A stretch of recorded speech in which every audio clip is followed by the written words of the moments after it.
This is a first structured outline video. Welcome to my channel. I am Lisa Lent, and this is my channel called Seen, Heard, and Understood, the place where the truth is told about empowerment, accountability, and integrative health, also known as wellness. So today I'm going to be talking about how to make yourself a priority in your life when you feel guilty about being selfish, and why selfishness is actually not a really good term to use when it comes to taking care of yourself and putting yourself first. And at the end of the video, I'm going to share my story about how I learned to overcome the concept of guilt or the concept of feeling guilty and selfish when it comes to taking care of myself. So stay tuned for that. I am a licensed massage therapist since 2011. I was trained in Asian modality, ancient Chinese medicine, as well as Swedish and medical massage philosophies. So Eastern and Western philosophies is what I was trained in for my massage education. I'm a certified fitness instructor. I became certified in 2017 in order to teach a conscious movement and healing movement method that I designed in 2014 that I call Intuitive Movement Integration. And it's a method that helps people access their emotional body through conscious movement, raising body awareness and helping people safely become more in tune with where they're feeling stuck in their bodies, and just to process things through their body, not necessarily going through, the experience of what it's like on the chair, and talking about it. You're actually feeling your emotions through your body through conscious movement. I also provide wellness support through doing my method, my intuitive movement integration method, as well as offering consulting type of calls where I don't want to call myself a coach because I really just think that word is a little overused, and I don't want to be just another coach.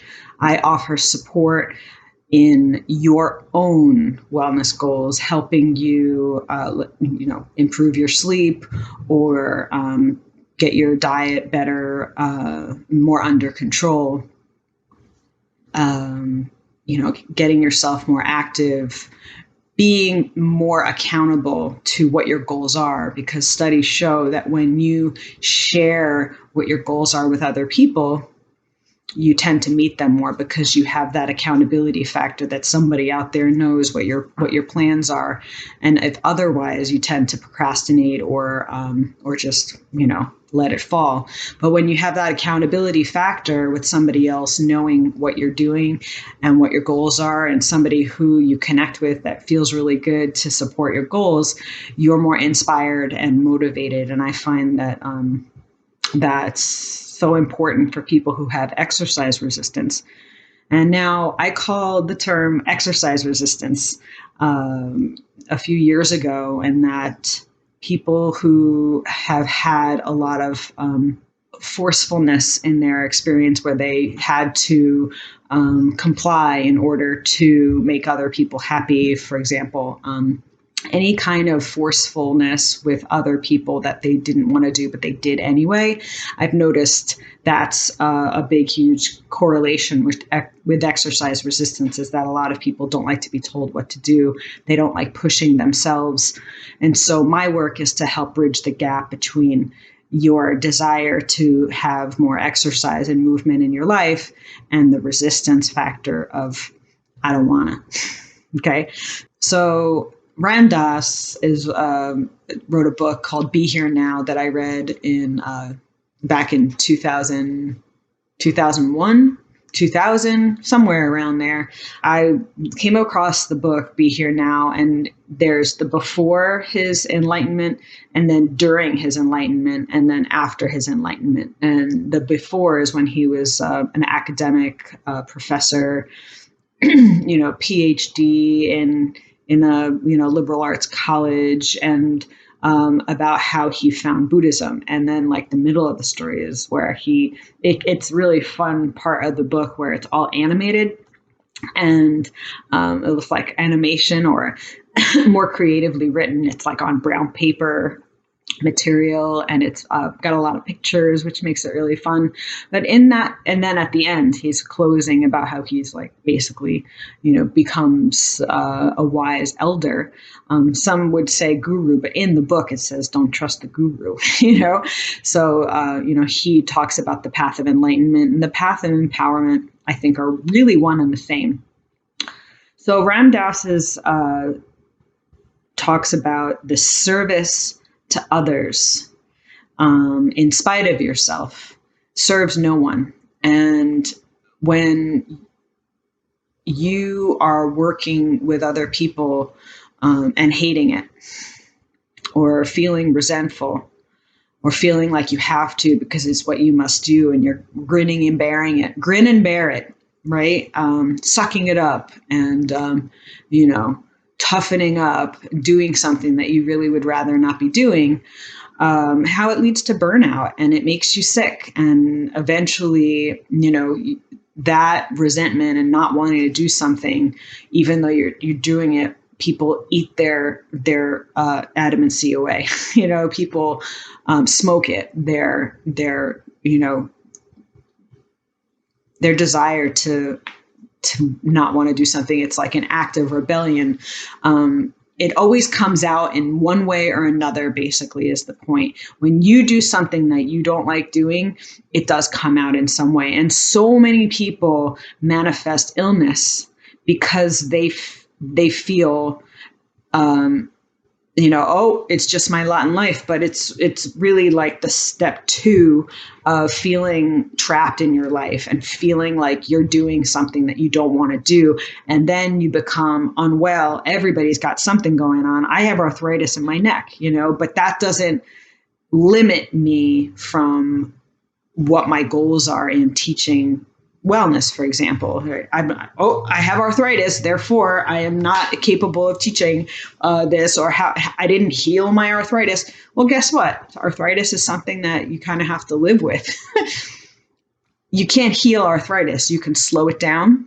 You can minimize the flare-ups, for example. Okay, so doing other people's work instead of your own doesn't benefit anybody. And more importantly, when you do other people's work, this is what it says in the book, when you do other people's work, you're not helping them. Okay, so when you do helping somebody out, let's say, you're doing your kids' homework for them, is that serving them? Of course not. Maybe that's a big example. But so these are just some concepts that I really want to share, because I know that in this culture, it's really frowned upon to be selfish. And what does that mean? And I think there's, just like there's good weird and bad weird, there's good selfish and bad selfish. And good selfish is self-preservation, and it's having healthy boundaries and not doing things that don't feel right with what is in your desire and what is in your alignment of what feels good and bad. Too many people are conditioned by other people that they must do something because it's the right thing to do.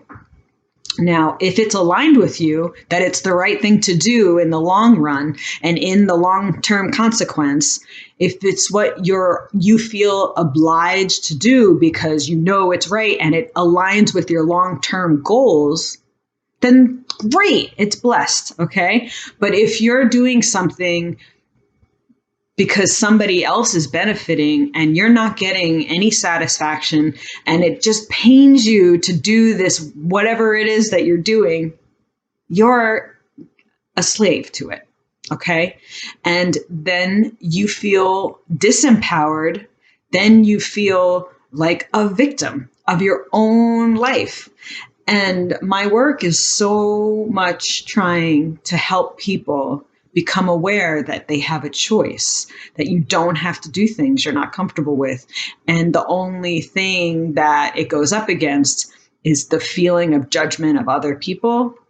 and how the fear of changing your life is so real. And so many people have this fear of change, fear of, oh, I don't know what I'm going to do. I don't know how I'm going to do it, So I'm here to tell you that it's all possible. If you really are very unhappy in your life and you really want to make some changes, you can do it. And it doesn't matter if it makes other people uncomfortable. What matters is your feeling of alignment in what you're doing with your life. So I hope that you enjoyed this piece of information about why it's so important to be selfish and self-preserving, because you matter just as much as everybody else's needs and desires and feelings and sleep and cleanliness and all of this. Like mothers, I think we really understand how it's so easy to put yourself last in your household, but you become resentful, right? Here's a great example of that. So many mothers, they don't take the time to take care of themselves, and then they're angry. Okay, so hopefully these are good examples. Hopefully you resonated with my message. And I really hope that you subscribe to my channel. It's really new, and I'm really new at this. It's very strange to talk in front of a camera, so I hope I'm doing all right. Click on the notifications if you want to watch the next video that comes out as soon as it comes out. And thank you so much. I really appreciate your support and your attention. Stand up, stand tall, and take care. See you next time. Bye.